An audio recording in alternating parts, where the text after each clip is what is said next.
Hello everyone, welcome to our channel.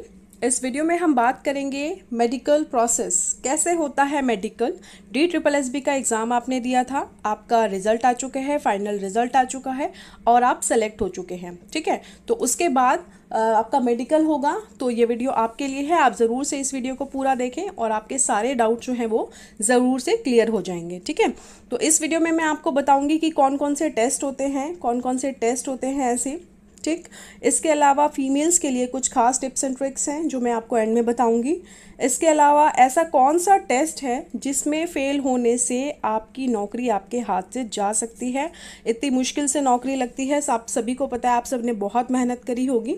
ठीक है, तो ऐसे में अगर कोई मेडिकल टेस्ट में अगर हम रह जाएं तो ये बहुत ही दुखद बात होती है और जिसकी वजह से आपका रिजेक्शन भी हो सकता है। तो उसके बारे में बताऊंगी और उसका सॉल्यूशन क्या है। तो उसके से रिलेटेड में मैं आपको यहाँ पे एक लास्ट में एक नोटिस शेयर करूंगी, वो भी आप देखेंगे। ठीक है, तो चलिए बिना किसी देरी के स्टार्ट करते हैं हम अपना वीडियो। आप वीडियो को पूरा देखें, आपके सारे डाउट्स क्लियर हो जाएंगे। और इस चैनल पे नए हैं तो इस चैनल को ज़रूर से सब्सक्राइब कर लें। तो चलिए स्टार्ट करते हैं अपनी वीडियो। जब आपका मेडिकल टेस्ट होता है तो प्रॉपर आपको एक लेटर दिया जाएगा, उसमें आपका जो हॉस्पिटल होगा वो मेंशन होगा, क्या डॉक्यूमेंट्स आपको लेकर जाने हैं, क्या आईडी प्रूफ वगैरह, आधार कार्ड वगैरह लेकर जाना होता है। तो ये सारी चीज़ें मेंशन होंगी। ठीक है, तो जब आप हॉस्पिटल जाएंगे वहाँ पे ऐसा नहीं है कि आपको खुद ही सब कुछ कराना है। ठीक है, वहाँ पे आपके कोऑर्डिनेटर होंगे, वहाँ पे आपको कोऑर्डिनेट करने के लिए ज़रूर से कोई होगा। उनके पास एक प्रॉपर लिस्ट होती है, उसमें सभी स्टूडेंट्स के जो भी कैंडिडेट्स हैं उनके नाम होते हैं और उनको डेट वाइज कई बार अलग अलग स्लॉट में बुलाया जाता है, कई बार एक साथ बुलाया जाता है, वैसे वो बुलाते हैं।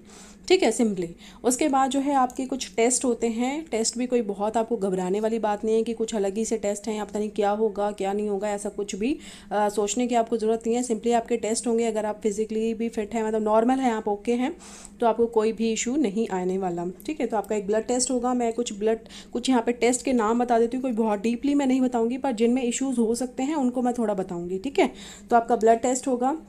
इसमें सिंपली आपकी RWC और CWC हीमोग्लोबिन वगैरह ये सब चेक होता है। ठीक है, यूरिन टेस्ट होता है आपका ENT, है ना, ENT यानी कि आपका ईयर नोज़ और थ्रोट, इससे रिलेटेड जो टेस्ट होता है इसको भी मैं थोड़ा सा बताऊंगी। एक एक्सरे, ECG, फीमेल टेस्ट और गायनेकोलॉजिस्ट टेस्ट। तो जो ये जो दो होते हैं ना, इनको भी मैं थोड़ा लास्ट में बताऊंगी। आपका हाइट, वेट, BP, ये आपके नॉर्मल टेस्ट होते हैं। कई बार हॉस्पिटल्स पे डिपेंड करता है, कुछ टेस्ट ज़्यादा भी हो सकते हैं आपके और कुछ कम भी हो सकता है, इनमें से कोई एक। ठीक है, अगर मैं अपना एक्सपीरियंस शेयर करूं तो मेरा अम्बेडकर हॉस्पिटल था, तो मेरा यहाँ पे ECG नहीं हुआ था। ठीक है, बाकी टेस्ट हुए थे तो ECG मेरा नहीं हुआ था। ठीक है, तो ऐसा भी हो सकता है। अब यहाँ पे किन किन टेस्ट में आपको प्रॉब्लम हो सकती है या किन में इश्यूज़ क्रिएट हो सकते हैं। एक तो आपका ENT जो है, ठीक है, जैसे मैंने बताया आपका ईयर, नोज़ और थ्रोट में। तो ईयर जो होते हैं, ईयर आप अपना वैक्स क्लीन करवा के जाएं, थोड़ा सा ध्यान रखें ताकि आपको फालतू में वेट ना करना पड़े, क्योंकि कई बार वो बच्चों को बाहर बिठा देते हैं, वेट करने के लिए बोलते हैं, वैक्स अगर होता है। ठीक है, बाकी आपका नोज़ एंड थ्रोट ऐसा कोई इशू होता नहीं है बहुत ज़्यादा, कोई बहुत ही नॉर्मल है, बहुत ही ईजीली हो जाएंगे, परेशान होने वाली बिल्कुल बात नहीं है। ठीक है, इसके बाद एक मेन टेस्ट होता है आइज़ का। ठीक है, आइज़ के लिए काफ़ी इंपॉर्टेंट टेस्ट है ये। अगर आप स्पेक्स लगाते हैं, अगर आप चश्मा यूज़ करते हैं नॉर्मली, अगर पढ़ने के लिए किसी भी तरीके से आपका स्पेक्स लगा हुआ है तो आप अपना स्पेक्स लगा कर जाइए और इंश्योर कर लें कि जो आपका नंबर है वो एक्यूरेट हो। ठीक है, वहाँ पे जब टेस्ट होता है, जैसे जनरली आप आइस टेस्ट के लिए जाते हैं, आपको दूर से एक नंबर, कुछ नंबर्स, कुछ अल्फ़ाबेट पढ़वाते हैं ना, वैसे ही आपका टेस्ट होगा। ठीक है, तो आप ध्यान रखें कि जो आपका नंबर है वो एक्यूरेट हो, आप वो इजीली पढ़ पाएँ। अगर कोई ऐसा कैंडिडेट है जो जिसको लगता है कि भाई मेरे को थोड़ा दूर का कम दिखता है या मुझे थोड़ा सा इशू है और मैं चश्मा पहनना पसंद नहीं करता या मुझे चश्मा नहीं पहनना अच्छा लगता, तो वहाँ पर आपको इशू हो सकता है। क्योंकि अगर आप दूर से जब पढ़ेंगे ना वहाँ पर, ठीक है, तो 25-30 फीट से जब आपको पढ़वाएंगे तो आप को क्लियर दिखाई देना चाहिए। अगर आपको नहीं दिखाई देगा तो आपको नंबर के लिए कार्ड बना के दे देंगे। ठीक है, कार्ड बना के देंगे, आपके कुछ दिन वेस्ट होंगे। ठीक है, एक तरीके से, तो आप ये पहले से ही चीज़ें इनका ध्यान रखें। हाँ, इसके अलावा ये है कि अगर किसी की सर्जरी हुई है या कोई लेंस वेंस का है इशू, वो आपसे पूछेंगे सिंपली, तो आप वो चीज़ है वो उनको बता सकते हैं। बाकी अगर आप स्पेक्स का देख लेंगे तो बेटर होगा लेंस की जगह। ठीक है, लेंस की जगह आप स्पेक्स का यूज़ करें तो वो ज़्यादा बेटर होगा। ठीक है, इसके बाद मैं बात कर लेती हूँ यहाँ पे फीमेल के जो टेस्ट होते हैं। एक तो आपका UPT होता है, यूरिन प्रेगनेंसी टेस्ट, सभी का होता है, मैरिड हो या अनमैरिड दोनों का टेस्ट होगा ये।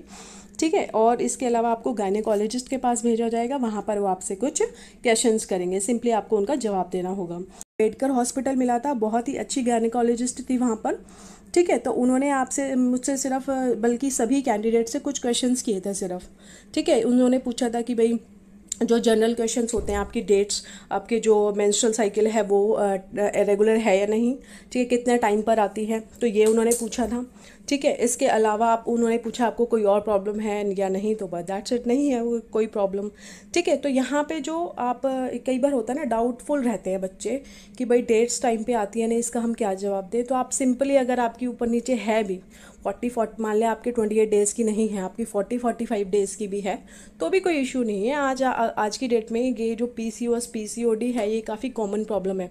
वो ये सवाल भी आपसे पूछेंगे कि आपको PCOD है, PCOS है या कोई सिस्ट है, तो आप ज़रूरी नहीं है कि आप हर चीज़ को वहाँ पे बताएं ही। अगर छोटी मोटी ऐसी कोई प्रॉब्लम भी है तो ज़रूरी नहीं है कि, क्योंकि वहाँ पे आपको कोई अल्ट्रासाउंड तो करेंगे नहीं, ठीक है, या फिर कोई इंटरनली कोई चेक नहीं करेंगे बहुत ज़्यादा आपको, जिससे उनको पता चले। तो अगर छोटी मोटी ऐसी प्रॉब्लम है भी तो कोई इशू नहीं है, आप मना कर सकते हैं सिंपली कि नहीं ऐसी कोई प्रॉब्लम नहीं है, ठीक है। अगर कोई इसको बहुत ही सीवियर प्रॉब्लम है, कोई बहुत ही सीवियर कंडीशन है कि आपको डेट्स आती ही नहीं है या 3-3 4-4 महीने तक नहीं आती, तो इनके लिए एक इशू हो सकता है, ठीक है। अदरवाइज़ कोई प्रॉब्लम नहीं है, आप सिंपली इसको जो इनके क्वेश्चंस होंगे उनको आंसर कर सकते हैं, तो आपका बहुत ही ईजिली ये टेस्ट भी हो जाएगा, ठीक है। बाकी आपका हाइट, वेट और बीपी वगैरह तो कॉमन है ही। हाँ, बीपी में भी मैं आपको कहना चाहूँगी, क्योंकि बीपी में मेरे को खुद को वेट करना पड़ा था। बीपी में मेरा बीपी जो था वो लो आ रहा था, तो उन्होंने मेरे को वेट करने के लिए बोला था कि आप वेट कीजिए।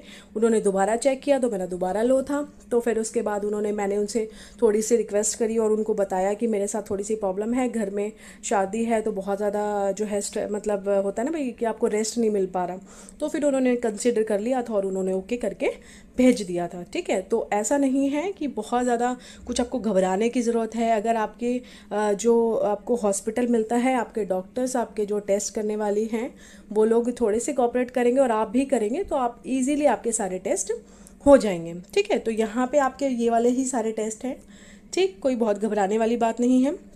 फिज़िकली बाकी मेल फीमेल का रहता है कि फ़िज़िकली कई बार टेस्ट करते हैं, जैसे मैंने सुना है हिंदू राव हॉस्पिटल जो है वहाँ पे फ़िज़िकली आपका चेक किया जाता है, सेक्स चेक किया जाता है कि आप मेल हैं या फीमेल हैं, ठीक है। तो ये भी है थोड़ा सा, तो इसमें कोई घबराने वाली बात नहीं है, आप सिंपली इसको एक टेस्ट की तरह लीजिए और आगे बढ़िए, ठीक है। तो इसके बाद मैं थोड़ा सा आपको बता देती हूँ हॉस्पिटल के बारे में। 1-2 हॉस्पिटल हैं जो जिसमें सबसे ज़्यादा जो है मेडिकल टेस्ट होते हैं। ये देखिए यहाँ पे एक तो है आपका, देखो सबसे पहले BR अम्बेडकर हॉस्पिटल ही है, इसमें मेरा हुआ था, तो काफ़ी अच्छा एक्सपीरियंस रहा था मेरा, यहाँ पे कोई इशू नहीं आया था मुझे। बाकी आपका हिंदू राव भी है, यहाँ पे बाबू जगजीवन राम है और ये LNJP है। इसके अलावा काफ़ी सारे हॉस्पिटल हैं वैसे तो, पर इनमें बहुत ज़्यादा जो है वो बच्चों को भेजा जाता है, इनकी लिस्ट काफ़ी लंबी होती है, ठीक है। तो अब हम बात कर लेते हैं एक और, जो मैंने आपसे कहा था कि भाई कौन सा ऐसा टेस्ट है जिसमें अगर आप फेल हो गए हैं या आप उसको क्लियर नहीं कर पाए हैं तो आपका रिजेक्शन भी हो सकता है, इस बारे में हम बात करेंगे।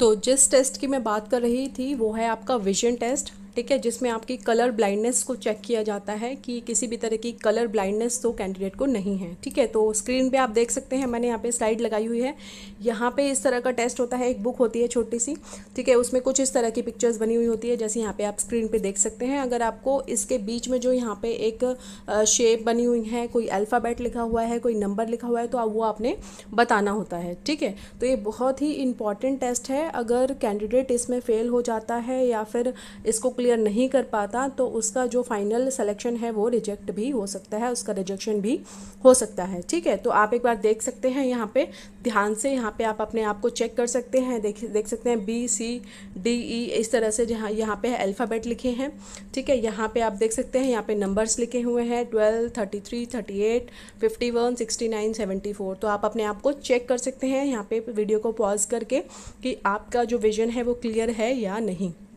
ठीक है। तो यहाँ पे भी मैं आपको एक छोटी सी ट्रिक शेयर करना चाहती हूँ आपके साथ। अगर आपको ऐसा थोड़ा भी डाउट लगता है कि कुछ जगह आपको दिक्कत हो रही है तो आप इसकी प्रैक्टिस कर लीजिए, आप इसकी बहुत अच्छी प्रैक्टिस कर सकते हैं, ठीक है। मैं आपको PDF प्रोवाइड करा दूँगी, यहाँ पे नीचे मैं आपको डिस्क्रिप्शन में एक आप उसको ज्वाइन कर लेना और वहाँ पर मैं आपको जो है इसकी पीडीएफ प्रोवाइड करा दूंगी। 2-3 पीडीएफ होंगी और लगभग वो सेम ही होती है, ठीक है। और बहुत ज़्यादा नहीं, आपसे सिर्फ अल्फ़ाबेट और नंबर्स पूछते हैं, कोई बहुत अलग शेप्स वगैरह या ऐसा बहुत ज़्यादा कुछ नहीं होता, ठीक है। ये 2 चीज़ें ही होती हैं ज़्यादातर, तो वो आपकी उसकी थोड़ी प्रैक्टिस कर लेंगे ना, तो वो भी आपका अगर थोड़ा सा भी डाउट है तो वो आपका एकदम क्लियर हो जाएगा, ठीक है। लेकिन ये बहुत इंपॉर्टेंट टेस्ट है, इसको ज़रा सा भी आप इसको हल्के में ना लें बिल्कुल भी, क्योंकि अगर इसमें अगर आपका फेल हो गए आप, तो आपका जो है रिजेक्शन भी हो सकता है, ठीक है। तो इसके अलावा मैं आपके साथ यहाँ पे एक नोटिस भी शेयर करना चाहती हूँ, जो एक इसी तरह से जो कलर ब्लाइंडनेस है उसकी वजह से किसी को रिजेक्ट किया गया था। यहाँ पे आप देख सकते हैं कि candidate declared fit with colour blindness vision defect by authorities, ठीक है, authorised government hospital during the colour test या कलर विजन टेस्ट, ठीक है। यहाँ पे देख सकते हैं आप, during the course of medical examination. तो यानी कि अगर बच्चे को या कैंडिडेट को जो है वो फिट डिक्लेयर नहीं किया गया किसी हॉस्पिटल द्वारा, तो उसको जो है उसको रिजेक्ट किया जा सकता है। लेकिन यहाँ पे किसी ने केस किया होगा, किसी कैंडिडेट ने, तो यहाँ पे बाद में जो है डिपार्टमेंट ने उनको जो है वो ज्वाइन करवा लिया। और यहाँ पे आप देख सकते हैं, मैं इसको आपको ना टेलीग्राम पे डाल दूँगी, आप इसको रीड कर लेना, ठीक है।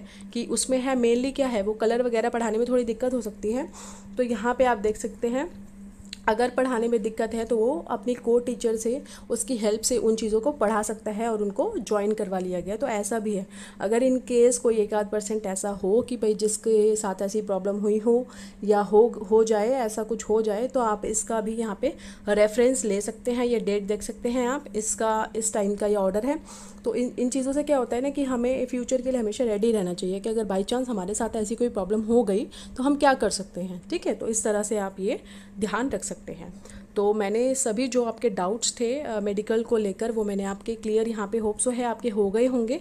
बाकी आप जो है अगर आपको और कोई क्वेरी है तो आप में से कमेंट बॉक्स में पूछ सकते हैं, ठीक है। तो अगर वीडियो आपको हेल्पफुल लगी हो तो आप इसे लाइक करना ना भूलें और इस चैनल को ज़रूर से सब्सक्राइब कर लें। Thank you.